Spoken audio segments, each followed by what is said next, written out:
তোমাদের বাপ মা তোমাদের বাবাকে হাবিল কাবিল প্রশ্ন করে হাওয়া আদমকে তোমরা মোদের বাপ মা তোমাদের বাবাকে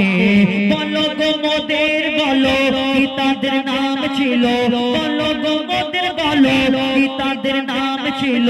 মোদের দাদা দাদি নানা নানি আছে কোথায় প্রশ্ন শুনে আদম হাওয়া হলো অবাক হাবিল কাবিল কে তারা কি দেবে জবাব